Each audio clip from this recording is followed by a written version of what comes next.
नमस्कार, आप देख रहे हैं सुदर्शन न्यूज और मैं हूं आपके साथ अमित शर्मा। वक्त है रण क्षेत्र का, लेकिन उसके पहले आपको हम सीधे चलते हैं यूपी की राजधानी लखनऊ, जहां पर सीएम योगी कुछ बोल रहे हैं। उसके बाद कार्यक्रम की शुरुआत करेंगे। रामाय रामभद्राय रामचंद्राय वेदसे रघुनाथाय नाथाय सीताय पतिये नमः।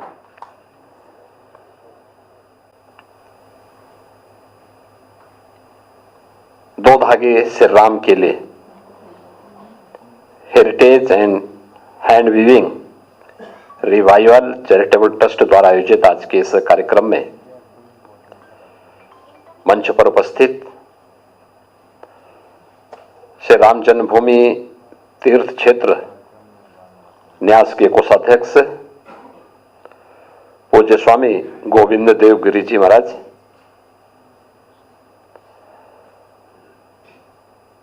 गायत्री पीठ महासंस्थान हम्पी कर्नाटक के पीठाधिपति पूज्य स्वामी दयानंदपुरी जी महाराज, श्री राम जन्मभूमि तीर्थ क्षेत्र न्यास के मार्गदर्शक राष्ट्रीय स्वयंसेवक संघ के पूर्व सरकारवाह और वरिष्ठ प्रचारक आदरणीय श्री सुरेश जी भैया जी जोशी जी,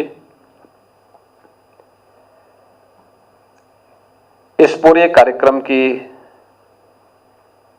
जो संयोजिका है heritage hand weaving revival charitable trust की संचालिका श्रीमती अनघा कैसास,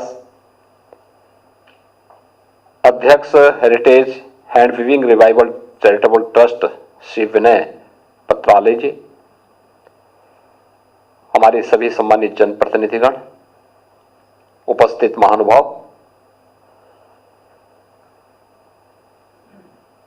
मैं आज के इस कार्यक्रम के जो हमारे सम्मानित अतिथिगण हैं, पूज्य स्वामी गोविंद देव गिरी जी, पूज्य स्वामी दयानंदपुरी जी, आदरणीय भैया जी जोशी जी और अन्य सभी सम्मानित अतिथियों का इस पवित्र कार्यक्रम में हृदय से स्वागत करता हूं, अभिनंदन करता हूं। हम सब जानते हैं भारत में राम के बगैर कोई काम नहीं होता।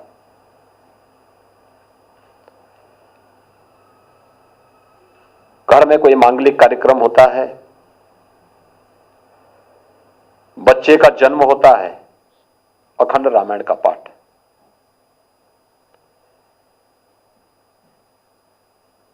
कोई शुभ कार्य होता है, राम नाम संकीर्तन। जगते हैं राम, सोते हैं राम, चलते हैं तो राम,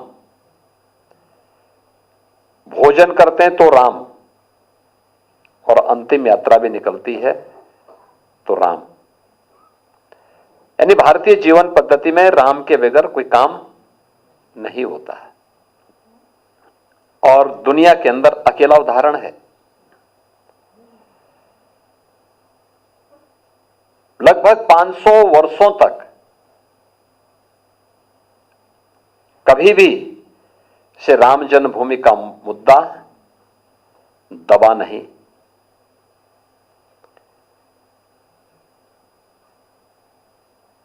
पहले पूज्य संतों ने, फिर राजे रजवाड़ों ने, अपने समय के धर्मयोद्धाओं ने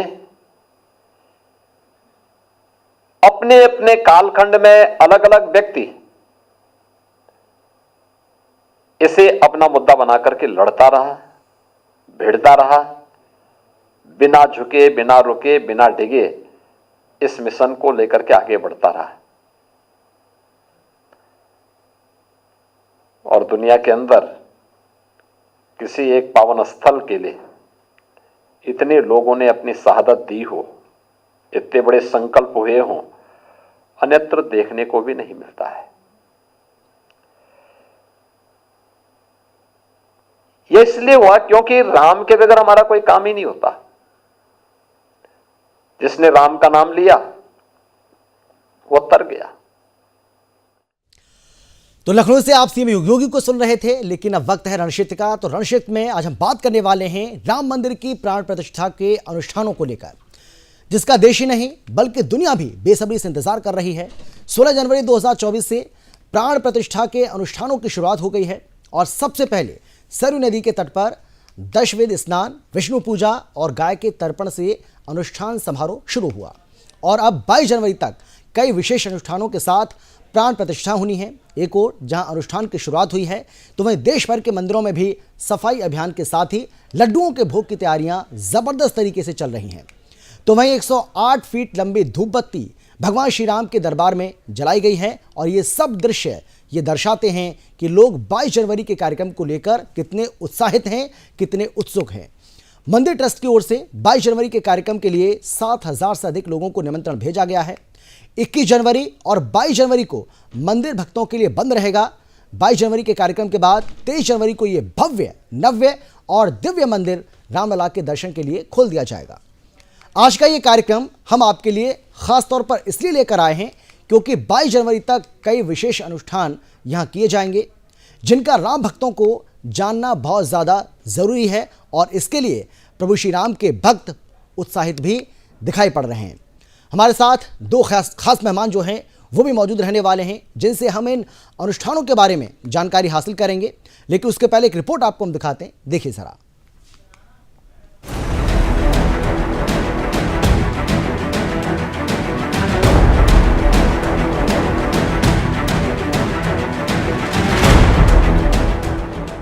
अयोध्या नगरी के राम मंदिर में 16 जनवरी 2024 से प्राण प्रतिष्ठा का अनुष्ठान आरंभ हुआ, जिसमें प्रायश्चित पूजा करीब 5 घंटे तक चली। इस प्रायश्चित पूजा को 121 ब्राह्मणों ने संपन्न करवाया। श्री राम जन्मभूमि तीर्थ क्षेत्र की ओर से नियुक्त यजमान ने सबसे पहले प्रायश्चित समारोह का संचालन किया। इसमें यजमानों की ओर से सरयू नदी के तट पर दशवेद स्नान, विष्णु पूजा और गाय का तर्पण किया गया।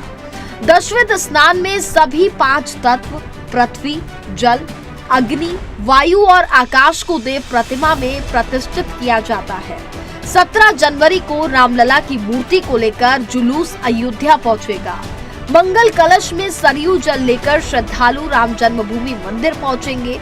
इस पूरे कार्यक्रम में 18 जनवरी का दिन सबसे खास होगा। इस दिन गणेश अंबिका पूजा, वरुण पूजा, मातृका पूजा, ब्राह्मण वरण और वास्तु पूजा की जाएगी। इसके बाद गर्भगृह में रामलला की प्रतिमा को स्थापित किया जाएगा। 19 जनवरी को यहाँ पवित्र अग्नि जलाई जाएगी। इसके बाद नवग्रह की स्थापना और हवन किया जाएगा। 20 जनवरी को राम जन्मभूमि मंदिर के गर्भगृह को सरयू जल से पवित्र किया जाएगा। इसके बाद यहाँ वास्तु शांति और अनादिवास अनुष्ठान का आयोजन होगा। 21 जनवरी को गर्भगृह में स्थापित प्रभु श्री राम लला की मूर्ति को 125 कलश से स्नान कराया जाएगा और फिर अंत में उन्हें समाधि दी जाएगी। 22 जनवरी को पौष शुक्ल द्वादशी के शुभ अभिजीत मुहूर्त में दोपहर 12:30 बजे से 1 बजे तक प्राण प्रतिष्ठा समारोह होगा और प्रभु श्री राम लला के विग्रह का अभिषेक किया जाएगा। गर्भगृह में रामलला की जिस मूर्ति को स्थापित करके प्राण प्रतिष्ठा की जाएगी वह पत्थर की बनी है और इसका अनुमानित वजन 150 से 200 किलोग्राम के बीच है। ये 5 साल के बालक का स्वरूप है, जिसे खड़ी प्रतिमा के रूप में स्थापित किया जाएगा। मंदिर ट्रस्ट की ओर से 22 जनवरी के कार्यक्रम के लिए 7,000 से अधिक लोगों को निमंत्रण भेजा गया है। मंदिर में भव्य समारोह के लिए शहर को सजाया जा रहा है। 21 जनवरी और 22 जनवरी को मंदिर भक्तों के लिए बंद रहेगा। प्राण प्रतिष्ठा के बाद 23 जनवरी को ये मंदिर रामलला के दर्शन के लिए खोल दिया जाएगा। इसके साथ ही मंदिर ट्रस्ट की ओर से लोगों से निवेदन किया गया है कि 22 जनवरी को सभी अपने परिवारजनों के साथ पास के मंदिरों में जाकर पूजा अर्चना करें और अपने घर के बाहर दीप प्रज्वलित कर प्रभु श्री रामलला की प्राण प्रतिष्ठा का उत्सव मनाएं। Bureau report, Sudarshan news.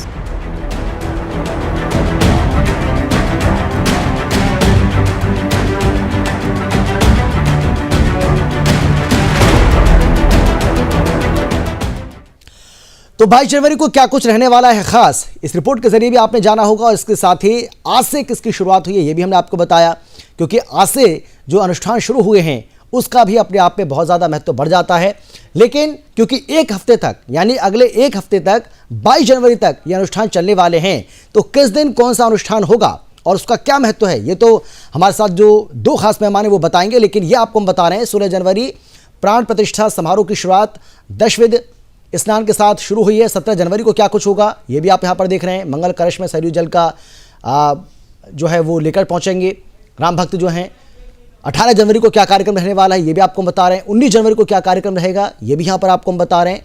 तो सिलसिलेवार तरीके से हर दिन का जो कार्यक्रम है वो आपको हम बता रहे हैं, कौन कौन से अनुष्ठान किस दिन होने वाले हैं ये जानना यहाँ आपके लिए ज़रूरी है। और इसीलिए एक एक करके हम आपको 16, 17, 18, 19, 20, 21 और उसके बाद 22 को तो वो महा कार्यक्रम होना ही है, महासमारोह होना ही है, जिसका हमारा देश ही नहीं, हिंदुस्तान ही नहीं, भारत ही नहीं बल्कि पूरी दुनिया इंतज़ार कर रही है। हालांकि ये आगे भी हम आपको इसी तरीके से बताते रहेंगे, क्योंकि इनका जो महत्व है वो बहुत ज़्यादा है। लेकिन ये जानना आपके लिए क्यों ज़रूरी है और इन अनुष्ठानों का महत्व क्या है और क्या इनके मायने हैं ये भी आपको जानना ज़रूरी है। इसीलिए हमने अपने इस कार्यक्रम में दो खास मेहमानों को आमंत्रित किया है। हमारे साथ पंडित राजेश अग्निहोत्री जी जो कि हिंदू धर्मगुरु हैं वो भी हमारे साथ जुड़ गए हैं। और इसके अलावा हमारे साथ वीएचपी के केंद्रीय मंत्री हैं सुधांशु पटनायक जी, वो भी हमारे साथ जुड़ गए हैं। बहुत स्वागत है आपका। और अगर पंडित जी मेरी आवाज़ आप तक पहुंच पा रही है तो सबसे पहले मैं आपके पास आना चाहूँगा और सवाल मेरा आपसे यही है कि ये जो अनुष्ठान अगले एक हफ्ते तक हम देखने वाले हैं, क्या इनका महत्व है, क्या इनकी इम्पोर्टेंस है और क्या इसके मायने हैं। ख़ासतौर पर आज जो अनुष्ठान किए गए हैं पहले इसके बारे में बताइए, उसके बाद एक एक करके हम सभी अनुष्ठानों के बारे में आपसे विस्तार से जानकारी हासिल करेंगे। पंडित जी, सबसे पहले आपके चैनल को बहुत बहुत बधाई और शुभकामनाएं और जय श्री राम जी। आज आपके चैनल के माध्यम से ये पूरा विश्व देख रहा है। आज हमारे विश्व में इतनी, भारतवर्ष में इतनी प्रसन्नता है, उल्लास है, हर्ष है।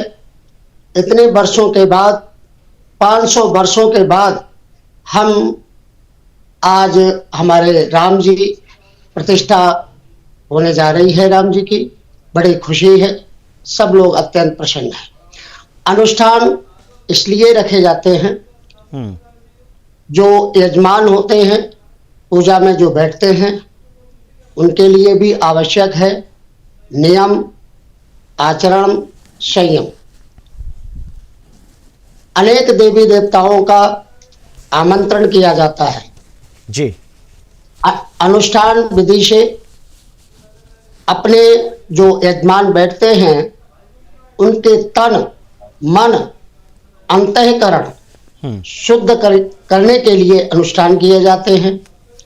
अनेक देवी और देवताओं का आवाहन किया जाता है जी, जिससे कि शुभ कार्य में कोई विघ्न न पड़े। और ये निरंतर अनुष्ठान चलेंगे 22 जनवरी तक। इसमें प्राण प्रतिष्ठा के लिए पंच तत्व, क्षितिजल पावक गगन समीरा, ये 5 तत्व हैं। 5 तत्वों में मूर्ति की प्रतिष्ठा की जाती है, शयन कराए जाते हैं जी। क्षिति भूमि को कहते हैं, मिट्टी में शयन होते हैं, जल में होते हैं, आकाश तत्व का होता है। पावक अग्नि कहते हैं और वायु, ये 5 तत्व हैं जी। जो हमारा शरीर, ये इन 5 तत्वों में से एक भी तत्व अगर हमारे शरीर में नहीं है तो शरीर की पूर्णता नहीं हो पाएगी।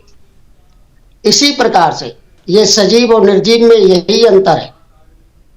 सजीव में 5 तत्व होना आवश्यक है। मूर्ति, पत्थर, एक पत्थर वो है जो सीढ़ी पे लगा हुआ होता है, पत्थर की मूर्ति बनती है, लेकिन उसमें प्राण डालना आवश्यक है जी। इसीलिए इसको प्राण प्रतिष्ठा कहते हैं, प्राणों की प्रतिष्ठा करना।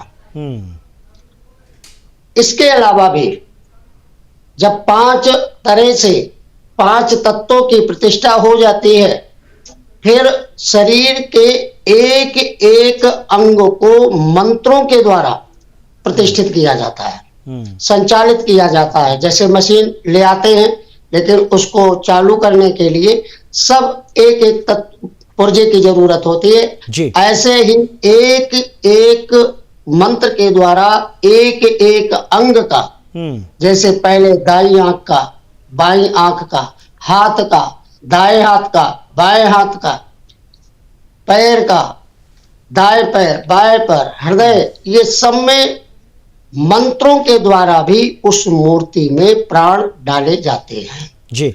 और इसीलिए कहते हैं एक अचल मूर्ति होती है, और इसीलिए कहते हैं कि जब प्राण प्रतिष्ठा हो जाती है उस मूर्ति में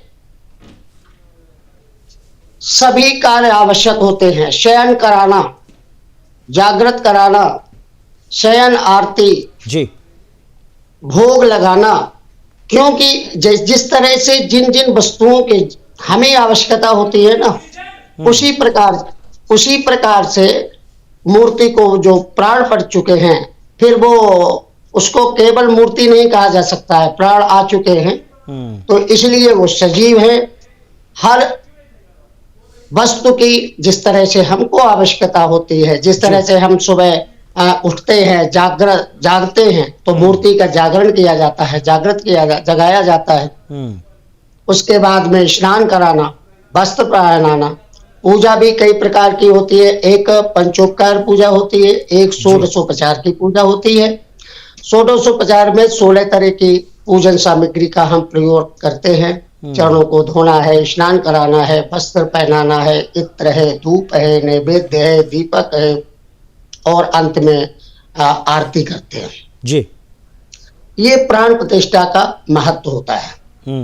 और प्राण प्रतिष्ठा जब तक प्राण नहीं पड़ते हैं, मंत्रों के द्वारा भी और शयन के बास के द्वारा, जिसको शयन भी कहते हैं और बास भी कहते हैं जी पंडित जी, तब उसमें मूर्ति में जागृति होती है। और फिर जैसे जैसे उसकी पूजा मूर्ति की होती चली जाती है और उसी तरह से जागृति बढ़ती जाती है। बिल्कुल बिल्कुल पंडित जी, आप बने रहिए हमारे साथ। एक बार फिर से मैं आपके पास आऊंगा। सुधांशु जी, मैं आपसे भी जानना चाहूंगा, क्योंकि देखिए मंदिर ट्रस्ट और वीएचपी की देखरेख में ये पूरा का पूरा जो आयोजन है वो होना है, और अनुष्ठान जो किए जा रहे हैं, प्राण प्रतिष्ठा का जो कार्यक्रम होना है, वो सब आप ही की देखरेख में चल रहा है। सर, मैं आपसे भी जानना चाहूंगा कि किस तरीके की तैयारी इसके लिए की गई थी और कितना महत्व है इसका।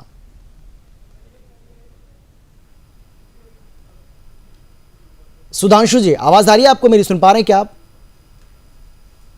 हाँ, मैं आवाज आ रही है जी। अब क्या पूछ रहे हो? अगर पूछिए, आवाज ठीक से नहीं आया। हाँ सुधांशु जी, मैं ये कह रहा हूं कि मंदिर ट्रस्ट और वीएचपी के द्वारा ही ये सब जो आयोजन हैं वो किए जा रहे हैं। इसकी ज़बरदस्त तैयारी आप लोगों ने की होगी, जाहिर सी बात है।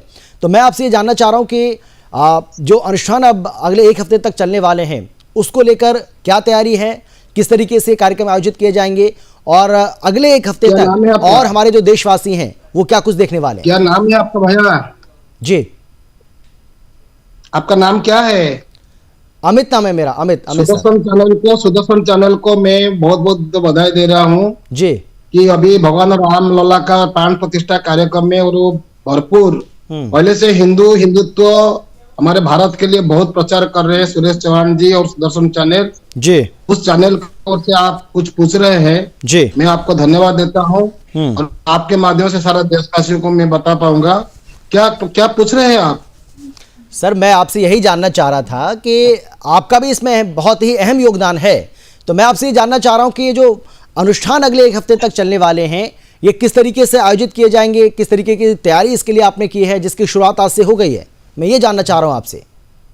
हाँ, नहीं भाई साहब, वो आपने जो पूछा वो तो अनुष्ठान जो हो रहा है पंडित जी सारा बताए, मगर उनके लिए जो व्यवस्था है, और आपने विश्व हिंदू परिषद का नाम लिया, विश्व हिंदू परिषद के नाम से नहीं, श्री राम जन्मभूमि तीर्थ क्षेत्र ट्रस्ट की ओर से ये कार्यक्रम हो रहा है जी। बिल्कुल। और विश्व हिंदू परिषद, राष्ट्रीय संसद संघ इसी कार्य में एक सहयोगी भूमिका निभा रहे हैं। मैं विश्व हिंदू परिषद का केंद्रीय दायित्व पर हूँ, और हमारे कार्य में जो सारे देश भर से गण्यमान्य साधु संत आएंगे और उनके लिए पूरा वहां पे पूरा अयोध्या नगरी में उनको रहने की व्यवस्था, उनको 4-5 दिन रहने की व्यवस्था, प्राण प्रतिष्ठा समय में उनका श्रृंखलित पूर्व कार्यक्रम हो, इसी कार्य में हमें लगे हुए हैं। और हमारा लगभग 2500 कार्यकर्ता वहां पे अभी व्यवस्था में लगे हुए हैं। जी बिल्कुल, लेकिन अब आने वाले समय में हो सकता है ये संख्या और ज्यादा बढ़ जाए। हालांकि सुरक्षा व्यवस्था वहां पर चाक चौबंद की गई है, लेकिन आने वाले हमें इसके लिए हमें सुरक्षा व्यवस्था को भी कड़ाकड़ी किया गया है। अयोध्या टोटल 3 किलोमीटर का परिधि में है, परिसीमा के अंदर अयोध्या है, इसीलिए वहां पे 5000 से 7000 से यदि ज्यादा लोग भक्त लोग पहुंच जाएंगे तो उनका रहने और बाकी सारा व्यवस्था बहुत गड़बड़ हो जाएगा। इसीलिए प्राण प्रतिष्ठा के दिन केवल 7100 लोगों का उपस्थिति है जी। और इसके लिए किसको रहना है, सभी के पास में निमंत्रण पत्र गया है, उनका के कोड मिला है, इसी कोड के आधार पर उनको वहां से प्रवेश मिलेगा जी। बाकी 23 तारीख को छोड़ करके 24 तारीख से लेकर के जनवरी 24 तारीख सुबह से फरवरी 22 तारीख तक प्रत्येक प्रांत से 2500 से 3000 लोगों का आवागमन होगा जी। प्रत्येक जो प्रदेश के लोग अभी तक पिछले 35 साल से जो कर सेवक, जो कार्यकर्ता इसी काम के लिए एक काम के लिए लगे हुए हैं। मैंने जब से हमारा मैंने सरोज में संकल्प हुई थी 84 मसीहा में, 85 में उड़ीप में बैठक हुई थी और 86 में तालाखोल आंदोलन हुआ था और 89 में शिलान्यास कार्यक्रम हुआ था, 90 में कर सभा हुई थी, 92 में द्वितीय कर सभा हुई थी। इस प्रकार एक के बाद एक कार्यक्रम, जो 17 कार्यक्रम 35 साल के अंदर हुआ है, पूरा मैदानी लड़ाई, उसमें जो जो राम भक्त कार्य में जोग दिए थे सभी को निमंत्रण गया है। सभी लोग 22 जनवरी से 22 फरवरी तक आएंगे, हर दिन 3000 लोग आएंगे जी। बिल्कुल इस प्रकार व्यवस्था और श्री राम जन्मभूमि तीर्थ क्षेत्र ट्रस्ट की ओर से हो रही है। ये आपको मैं बताना चाहूंगा, आपके माध्यम से सभी को बताता हूँ। 22 तारीख को कोई भी अयोध्या न आए, सभी को तीर्थ क्षेत्र ट्रस्ट के जो सेक्रेटरी है माननीय चंपत राय जी, सभी को बार बार अनुरोध किए हैं।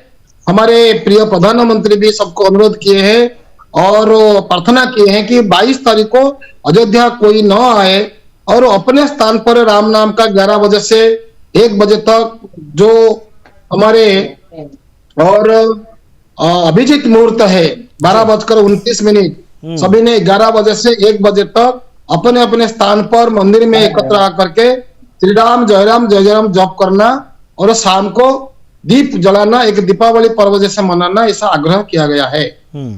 बिल्कुल, और आपके इस आग्रह का असर भी देखने को मिल रहा है, लोगों में जबरदस्त उत्साह देखने को मिल रहा है 22 जनवरी को लेकर, और हम देख रहे हैं कि पूरा देश जो है इस वक्त वो भगवा में और राम में नजर आ रहा है।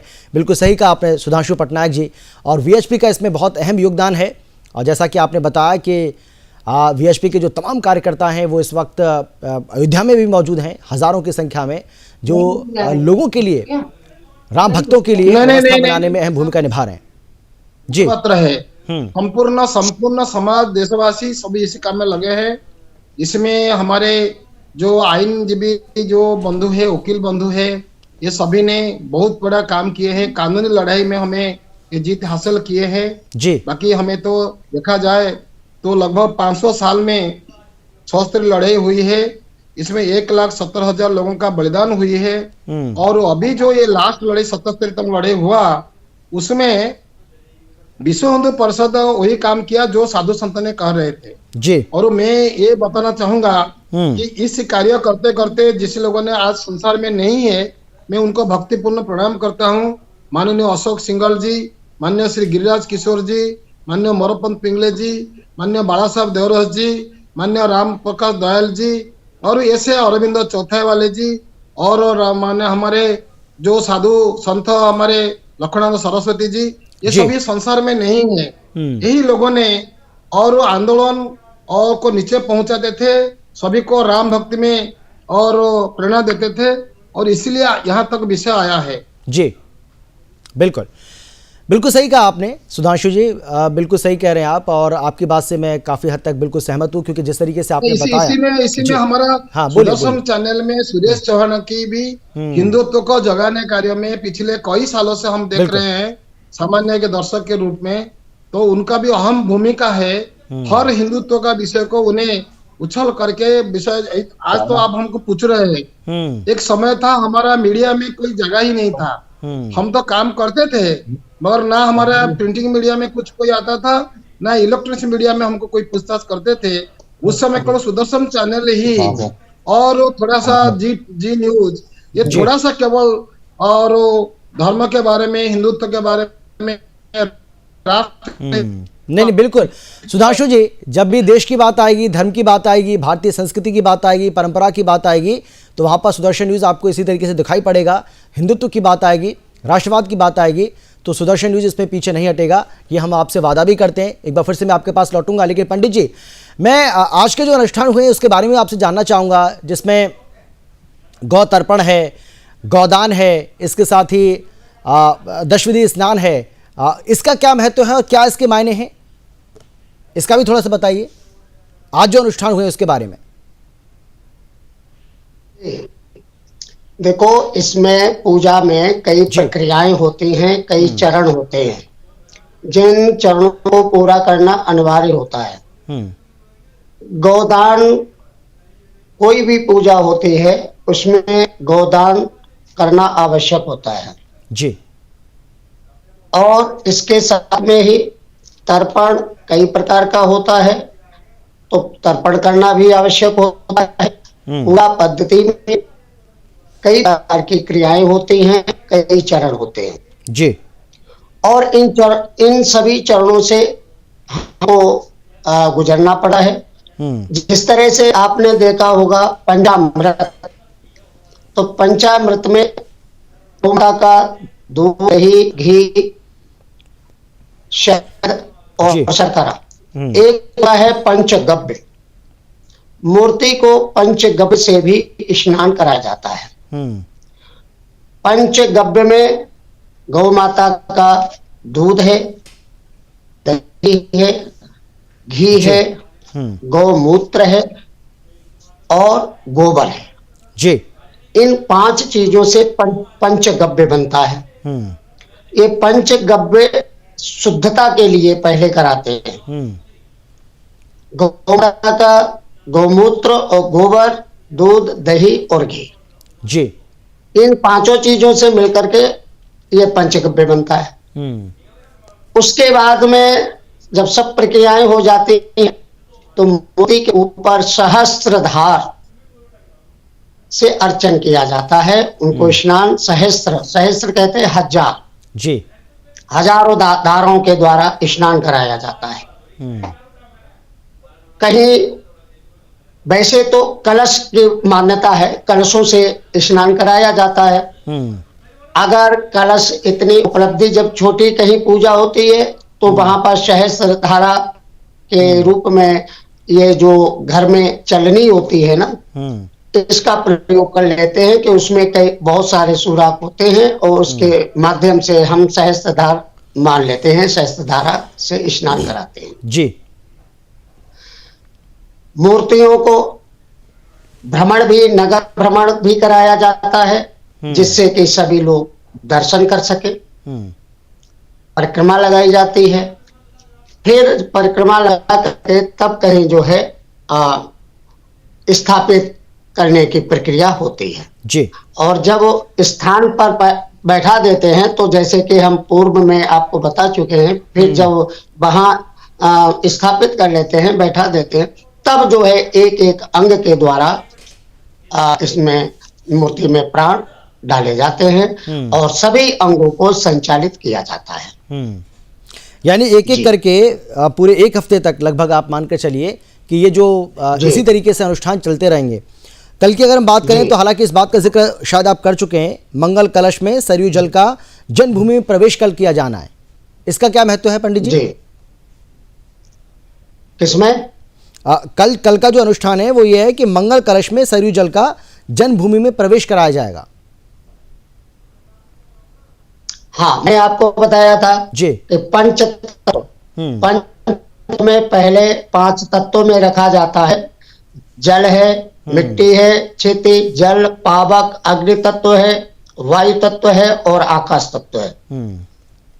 तो ये 5 तत्वों से पहले कराया जाता है जी। उसके बाद में और भी प्रक्रियाएं हैं, जैसे फलों में भी वास किया जाता है और नहीं, बिल्कुल अनाज बिल्कुल। में और किया जाता अच्छी है। बात यह है कि पंडित जी आपने विस्तार पूर्वक ये पूरा हमें समझाया है, आपने बताया है कि किस तरीके से ये पूरी की पूरी जो प्राण प्रतिष्ठा का जो कार्यक्रम है वो होना है और इसके साथ ही अगले 1 हफ्ते तक जो अनुष्ठान है वो आगे बढ़ेंगे और इसका महत्व क्या है उसके लिए आपका बहुत धन्यवाद। लेकिन सुधांशु जी, क्योंकि समय मेरे पास बहुत कम बचा है, आखिर में राम भक्तों को अगर कोई किसी तरह का खास संदेश, कोई मैसेज अगर देना चाहें आप सुधांशु जी, जल्दी से।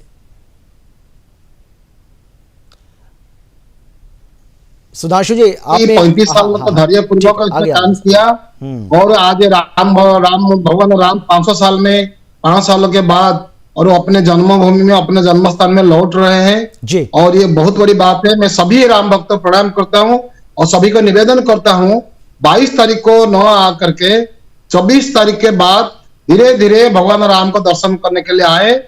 जी बिल्कुल बिल्कुल, मेरे पास समय इतना ही है। पंडित जी आपका, सुधांशु जी आपका बहुत धन्यवाद हमारे साथ जुड़ने की, चर्चा में शामिल होने के लिए। तो इसी तरीके से सुदर्शन न्यूज आगे भी खास जो पेशकश है हम लगातार आपके लिए लाते रहेंगे, राम मंदिर को लेकर, अयोध्या को लेकर, रामलला को लेकर, क्योंकि पल पल की जो अपडेट है, पल पल की जो जानकारी है, जो भी अयोध्या से आ रही है वो इसी तरीके से आपको हम देते रहेंगे। ये हमारी जिम्मेदारी भी है। और जिस तरीके से हमने पहले भी कहा कि हिंदू धर्म को लेकर, सनातनी परंपरा को लेकर, संस्कृति को लेकर जो ज़रूरी चीज़ें हैं, जो हमारे हिंदू भाई जानना चाहते हैं, जो सनातनी परंपरा को जो लोग फॉलो करते हैं, जो जानना चाहते हैं, उसकी जो बारीकी जानकारी इसी तरीके से हम आगे भी इसी आपसे मिलते रहेंगे, पहुंचाते रहेंगे आपके पास। फिलहाल इतना ही, लेकिन देश और दुनिया की बाकी खबरों के लिए आप देखते रहिए सुदर्शन न्यूज़। नमस्कार।